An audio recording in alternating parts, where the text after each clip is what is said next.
Hi friends, welcome back to our channel Anu simply beauty. ഇന്നത്തെ video പറയുന്നത് ഒരു day in my ലൈഫാണ് കേട്ടോ. ഞാൻ രാവിലത്തെ കുറച്ച് പണികളൊക്കെ ചെയ്ത് കഴിഞ്ഞു. പിന്നെ സ്കിൻ കെയർ ഒക്കെ ചെയ്തതിന് ശേഷമാണ് കേട്ടോ ഞാൻ ബാക്കി പണികളിലേക്ക് പോണത്.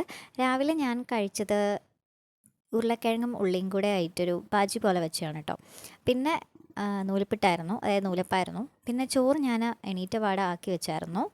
പിന്നെ അമ്മയുള്ള ദിവസമാണ് കേട്ടോ. ബാക്കി പണികളിലൊക്കെ കടക്കുവാണ്. തേങ്ങ ചിരകിയാണ്. തേങ്ങ ചിരകുന്നേ ഉള്ളൂ കേട്ടോ. പിന്നെ കുക്കറിൽ ഞാൻ പരിപ്പിട്ടിട്ടുണ്ട്. ഇലക്കറി ആയിരുന്നു അന്ന്. ഇതൊരു സാറ്റർഡേ ഡേ ഇൻ മൈ ലൈഫാണ് കേട്ടോ. കഴിഞ്ഞ ശനിയാഴ്ചത്തെ ഒരു ഡേ ഇൻ മൈ ലൈഫാണ്. അമ്മ ഉണ്ടായിരുന്നു ആ സമയത്ത്. അപ്പോൾ എടുത്താണ്.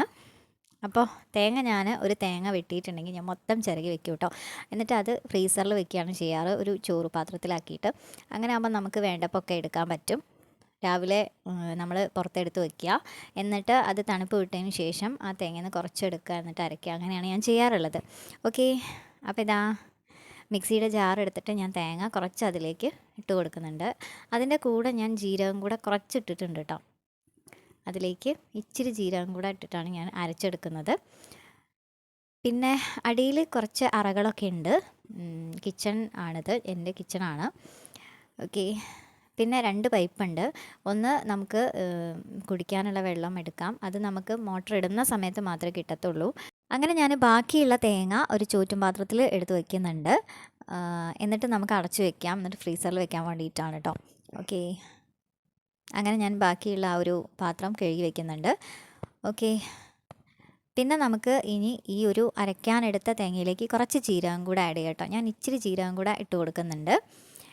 ഇച്ചിരി വെള്ളം കൂടെ ചേർത്തിട്ട് നന്നായിട്ട് അരച്ചെടുക്കുക. പിന്നെ ഫ്രീസറിൽ വെച്ച് നമ്മൾ തേങ്ങയൊക്കെ യൂസ് ചെയ്യുന്ന സമയത്ത് ശ്രദ്ധിക്കുക, നമ്മൾ രാവിലെ തന്നെ എണീറ്റ പാട് തേങ്ങ ഫ്രീസറിൽ നിന്ന് എടുത്ത് പുറത്ത് വെച്ച് അരമണിക്കൂർ കഴിഞ്ഞതിന് ശേഷം മാത്രമേ അരച്ചെടുക്കാവൂ, ഇല്ലെങ്കിൽ അരിഞ്ഞ് കിട്ടത്തില്ല കേട്ടോ. പിന്നെ ഞാൻ കുക്കറിൽ പരിപ്പിട്ടതായിട്ടുണ്ട്. അതിൽ ഞാൻ തേങ്ങ കൂടെ ഇട്ട് കൊടുക്കുന്നുണ്ട് കേട്ടോ.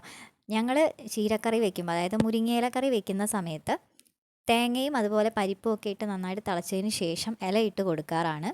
ഓക്കെ, പിന്നെ ബീറ്റ്റൂട്ടിൻ്റെ ഉപ്പേരിയാണ് കേട്ടോ വെക്കുന്നത്. അമ്മയാണ് സൈഡിൽ നിന്ന് പാത്രമൊക്കെ വാങ്ങിയത് കേട്ടോ. ഓക്കെ, അമ്മ അവിടെ അരിഞ്ഞ് തരുന്നുണ്ട്. അതുപോലെ അമ്മ മുരിങ്ങയുടെ ഇല നന്നാക്കി വെച്ചിട്ടുണ്ടായിരുന്നു. ഓക്കെ, അപ്പം ഞാൻ നമ്മുടെ തേങ്ങ ചിരകി അരച്ചു അതിലിട്ട് കൊടുത്തു. ഇനി അതൊന്ന് തിളച്ച് വന്നിട്ടുണ്ടെങ്കിൽ നമുക്ക് മുരിങ്ങയുടെ ഇല അതിലേക്ക് ഇട്ട് കൊടുത്താൽ മതി. മുരിങ്ങയുടെ ഇല അധികം തിളയ്ക്കേണ്ട, തിളച്ച് കഴിഞ്ഞാൽ ഒരു ടേസ്റ്റ് ഉണ്ടാവത്തില്ല. അപ്പം ഞാനത് തിളച്ച് വരട്ടെ എന്ന് വെച്ചിട്ടൊന്ന് അടച്ചു വെച്ചിട്ടുണ്ട്. ഓക്കെ, അപ്പോൾ നമ്മുടെ മുരിങ്ങയുടെ ഇല ഇവിടെ അമ്മ നന്നാക്കി വെച്ചിട്ടുണ്ട് കേട്ടോ. ഞാനതൊന്ന് കഴുകുവാണ് കേട്ടോ.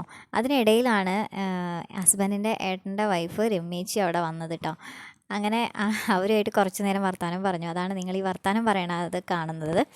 ഓക്കെ, പിന്നെ അവർ പോയതിന് ശേഷം അപ്പോഴേക്കും നമ്മുടെ തേങ്ങയൊക്കെ തിളച്ച് വന്നു കേട്ടോ. അതിന് ശേഷം ഞാൻ ഈ മുരിങ്ങയുടെ ഇല അതിലേക്ക് ഇട്ട് കൊടുത്തു. ഇനി അധിക നേരമൊന്നും തിളയ്ക്കേണ്ട ആവശ്യമില്ല. ജസ്റ്റ് നമ്മളൊന്ന് ഇളക്കി കൊടുത്തിട്ട് ഇച്ചിരി നേരം, ഒരു 5 മിനിറ്റ്സ് ഒന്ന് അടച്ചു വയ്ക്കുക. അതിന് ശേഷം നമുക്ക് ഒന്നുകൂടെ ഇളക്കിയിട്ട് ഫ്ലെയിം ഓഫ് ചെയ്താൽ മതി. നമ്മുടെ മുരിങ്ങയുടെ ഇല ആയിട്ടുണ്ടാവും. പിന്നെ നമ്മൾ അതിലേക്ക് വറവിട്ട് കൊടുത്താൽ മതി. വേണമെങ്കിൽ ചെറിയ ഉള്ളിയും കടുകും മുളകും കറിവേപ്പിലയും ഒക്കെ ഇട്ട് വറവിട്ട് കൊടുക്കുക കേട്ടോ. ഞാൻ ചെറിയുള്ളി ഇതിലിട്ട് കൊടുത്തില്ല, കടുകും മുളകും അതുപോലെ തന്നെ കറിവേപ്പിലയും കൂടെ ആണ് വറവിട്ട് കൊടുത്തത് കേട്ടോ.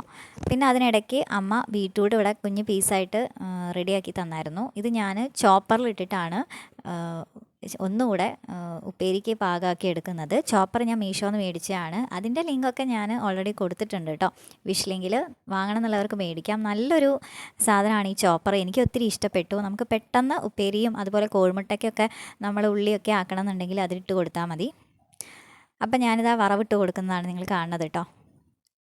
ചെറിയ ഉള്ളി ഉണ്ടായിരുന്നില്ല, അതുകൊണ്ട് ഞാൻ മുളകും, അതായത് അങ്ങാടി മുളകും അതുപോലെ കടുകും നമ്മുടെ കറിവേപ്പിലയും കൂടെ ഇട്ടിട്ടൊന്ന് വറവിട്ടിട്ട് കറിയിൽ ആക്കി കൊടുക്കുകയാണ്. പിന്നെ ഞാൻ കുക്കറിൽ നിന്ന് കറിയുടെ പാത്രത്തിലേക്ക് ആക്കി വെച്ചിട്ടുണ്ട്. അതിന് ശേഷമാണ് ഞാൻ വറവിട്ട് കൊടുക്കുന്നത്. എന്നിട്ട് ഞാൻ കുക്കർ നന്നായിട്ട് കഴുകി വെക്കുന്നുണ്ട്.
അടുത്തത് ഉപ്പേരിയാക്കി എടുക്കുക എന്നുള്ളതാണ്. അതിനായിട്ട് അമ്മ ഇവിടെ കഷ്ണങ്ങളൊക്കെ ആക്കി വെച്ചിട്ടുണ്ട്. അത് ഞാൻ ഈ ഒരു ചോപ്പറിൽ ഇട്ട് കൊടുക്കുകയാണ് കേട്ടോ. ഈ ഒരു ചോപ്പറിൽ ഇട്ട് കൊടുത്തിട്ട് ഒന്ന് വലിച്ചാൽ മതി, നന്നായിട്ട് നമുക്ക് ഉപ്പേരിക്ക് പാകമായിട്ട് വരും കേട്ടോ. ഓക്കെ, ഞാനിതൊരു 3-4 കഷ്ണങ്ങളാക്കിയിട്ടാണ് എടുത്തിട്ടുള്ളത്. അത് നമുക്കൊരു 2-3 പ്രാവശ്യമായിട്ട് ചോപ്പറിൽ ഇട്ട് കൊടുക്കാവുന്നതാണ്. വലിയ ചോപ്പറാണെങ്കിൽ കുറച്ചുകൂടെ കൂടുതൽ കൊള്ളൂ കേട്ടോ. ഇത് ഞാൻ മേടിച്ചത് ചെറിയ ചോപ്പറാണ്. ഈ ഒരു ചോപ്പർ വളരെ യൂസ്ഫുൾ ആയിട്ടുള്ള ഒരു സാധനമാണ്. എനിക്ക് ഒത്തിരി ഇഷ്ടമാണ് ഈ ഒരു ചോപ്പർ. ഇതിലാകുമ്പോൾ നമുക്ക് പെട്ടെന്ന് പണി കഴിക്കാം. ഉപ്പേരിക്കും അതുപോലെ കോഴിമുട്ടയ്ക്ക് അരിയാൻ ഉള്ളി, പച്ചമുളക് ഒക്കെ അരിഞ്ഞെടുക്കാനായിട്ട് നന്നായിട്ട് പറ്റും. അതുപോലെ തന്നെ ഉപ്പുമാവ് നമുക്ക് ഉണ്ടാക്കുമ്പം അതിലേക്ക് ഉള്ളി, ഇഞ്ചി, പച്ചമുളകൊക്കെ ഇതിലിട്ട് കൊടുത്തൊന്ന് വലിച്ചാൽ മതി. പിന്നെ നമ്മളത് കഴുകി നന്നായിട്ട് വൃത്തിയായിട്ട് വെക്കണം കേട്ടോ. കഴുകി കഴിഞ്ഞ് നമ്മൾ ആ വെള്ളം ഒന്ന് പോയിട്ട് നന്നായിട്ട് തുടച്ചിട്ട് വേണം, അതിലുള്ള ബ്ലേഡുകളൊക്കെ നന്നായിട്ട് തുടച്ചിട്ട് വേണം എടുത്ത് വെക്കാനായിട്ട്. അത് പ്രത്യേകം ശ്രദ്ധിക്കണം ചോപ്പർ യൂസ് ചെയ്യുന്ന ആളുകൾ കേട്ടോ, ഇല്ലെങ്കിൽ പെട്ടെന്ന് കേട് വന്നു പോവും. പിന്നെ ഞാൻ ഈ ഉപ്പേരി കടുകും മുളകും കറിവേപ്പിലയൊക്കെ വറവിട്ട് കൊടുത്തതിന് ശേഷം അതിലേക്ക് ബീറ്റ്റൂട്ട് ഇട്ട് കൊടുക്കുകയാണ്. എന്നിട്ട് നന്നായിട്ടൊന്ന് വഴറ്റിയതിന് ശേഷം ഇച്ചിരി വെള്ളം ഒന്ന് ആഡ് ചെയ്ത് കൊടുക്കുന്നുണ്ട്, വളരെ കുറച്ചൊന്ന് ആഡ് ചെയ്ത് കൊടുക്കുന്നുണ്ട്. അതുപോലെ തന്നെ ഉപ്പ് ഞാൻ കൈകൊണ്ടാണ് കേട്ടോ ഇട്ട് കൊടുക്കുന്നത്. എനിക്ക് കൈകൊണ്ട് ഉപ്പ് എടുത്താലേ ശരിയാവത്തുള്ളൂ, അതും കല്ലുപ്പാണ് ഇട്ട് കൊടുക്കുന്നത്. പിന്നെ ഈ പൊടിയുപ്പ് അങ്ങനെ യൂസ് ചെയ്യാൻ പാടില്ല എന്നാണ് പറയുക കേട്ടോ. അതുകൊണ്ട് ഞാൻ മിക്കവാറും യൂസ് ചെയ്യാറുള്ളത് കല്ലുപ്പ് തന്നെയാണ്. ഓക്കെ, പിന്നെ ഞാനിതാ ചോപ്പറൊക്കെ ഒന്ന് തുടച്ച് കൊടുക്കുന്നുണ്ട്. എന്നിട്ട് നല്ല പോലെ എടുത്തു വയ്ക്കുന്നുണ്ട് കേട്ടോ. 2 ബ്ലേഡ് കിട്ടിയിട്ടുണ്ട് ഇതിൽ. ഓക്കെ, ഒന്ന് സാധാ ബ്ലേഡും ഒന്ന് വേറെ തരത്തിൽ കള്ളിയൊക്കെ ആയിട്ടുള്ള ഒരു ബ്ലേഡുമാണ് കേട്ടോ. പിന്നെ ഇതിൻ്റെ വീഡിയോ ഞാൻ ഷോർട്സ് ആയിട്ട് ചെയ്തിട്ടുണ്ട്, ഒന്ന് കണ്ടു നോക്കുക. ഓക്കെ, പിന്നെ ഞാൻ ഉപ്പേരിയിൽ ഇത്തിരി വെള്ളം ആഡ് ചെയ്ത് കൊടുത്തത് പെട്ടെന്നൊന്ന് വെന്ത് കിട്ടാൻ വേണ്ടിയിട്ടാണ്. പിന്നെ ഞാൻ അതിലേക്ക് തേങ്ങയും പച്ചമുളകും ഒതുക്കി ഇട്ട് കൊടുക്കുന്നുണ്ട്. അമ്മയ്ക്ക് അങ്ങനെയാണ് ഇഷ്ടം എന്ന് പറഞ്ഞപ്പോൾ ഞാൻ വിചാരിച്ചു എന്നാൽ അങ്ങനെ വെക്കാമെന്ന്. അപ്പോൾ തേങ്ങയും പച്ചമുളകും ഒക്കെ ഒതുക്കി ഇട്ടിട്ടാണ് ഞാൻ വെക്കുന്നത്. അങ്ങനെ ഉപ്പേരി ആയിട്ട് വന്നിട്ടുണ്ട്. അത് ഞാനൊരു പാത്രത്തിലേക്ക് ആക്കി വെക്കുന്നുണ്ട്. എന്നിട്ട് ആ ഒരു ഉപ്പേരി ആക്കിയ പാത്രം ഞാൻ അപ്പം തന്നെ കഴുകി വെക്കുന്നുണ്ട് കേട്ടോ. അങ്ങനെ ആകുമ്പോൾ നമ്മുടെ പണി പെട്ടെന്ന് കഴിയും.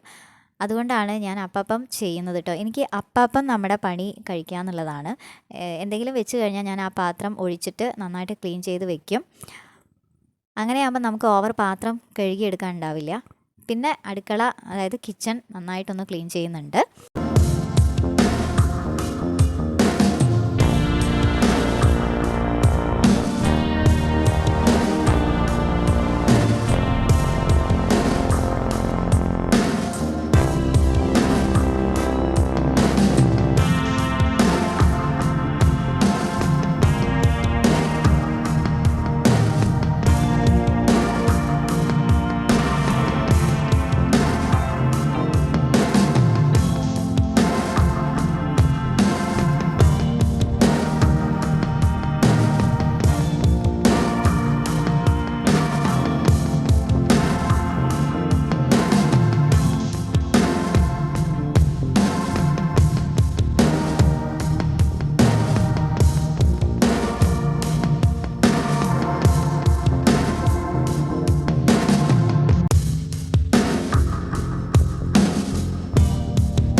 അങ്ങനെ കിച്ചണിലെ പണികളൊക്കെ കഴിഞ്ഞ് വന്നതിന് ശേഷം ഞാനിതാ രണ്ടാമത്തെ ചായ കുടിക്കാനായിട്ട് പോവുകയാണ്.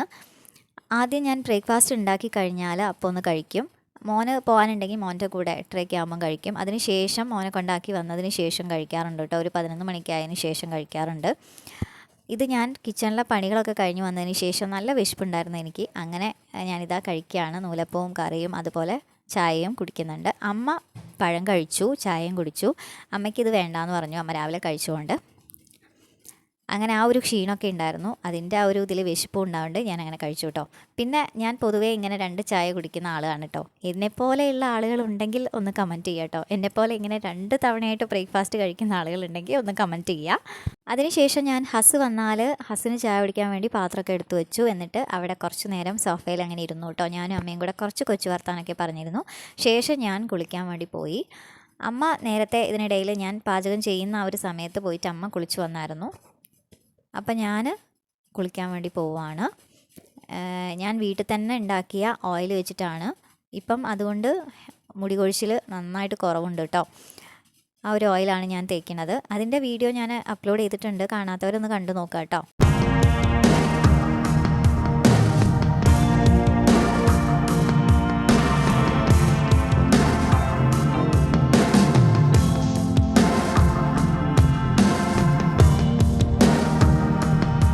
അങ്ങനെ കുളിയൊക്കെ കഴിഞ്ഞ് വന്നതിന് ശേഷം ഞാനും അമ്മയും കൂടെ കുറച്ച് നേരം ഇവിടെ കൊച്ചു വർത്താനൊക്കെ പറഞ്ഞിരുന്നു. അതിന് ശേഷം ഞാൻ മുടിയൊക്കെ വേറൊക്കെ ഒന്ന് ഒതുക്കി നന്നായിട്ടൊന്ന് അഴിച്ചിട്ടു.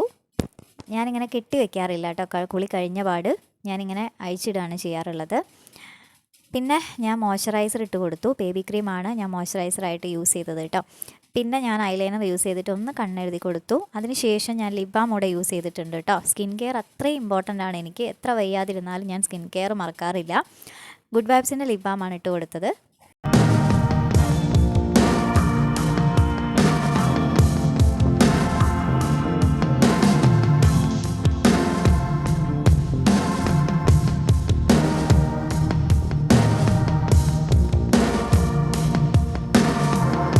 പിന്നെ ഞാൻ പൊട്ട് തൊടാറില്ല കേട്ടോ. വീട്ടിലിരിക്കുമ്പോൾ പൊട്ട് തൊടാറില്ല. എനിക്കിഷ്ടമല്ല പൊട്ട് തൊടുന്നത്.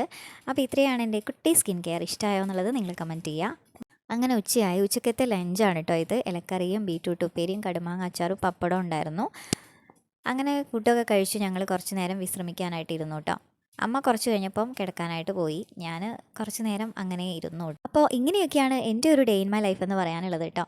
രാവിലെ മുതൽ ഉച്ച വരെയുള്ള ഒരു ഡേ ഇൻ മൈ ലൈഫാണ് നിങ്ങൾ കണ്ടത്. അര ദിവസം എന്ന് പറയാം കേട്ടോ. അപ്പോൾ വീഡിയോ ഇഷ്ടപ്പെട്ടാൽ ലൈക്ക് ചെയ്യുക, ഷെയർ ചെയ്യുക, സബ്സ്ക്രൈബ് ചെയ്ത് സപ്പോർട്ട് ചെയ്യാനും മറക്കരുത്. അപ്പോൾ അടുത്തൊരു വീഡിയോ ആയിട്ട് നമുക്ക് വീണ്ടും കാണാം. ടാറ്റാ, ബൈ ബൈ, ഉമ്മ.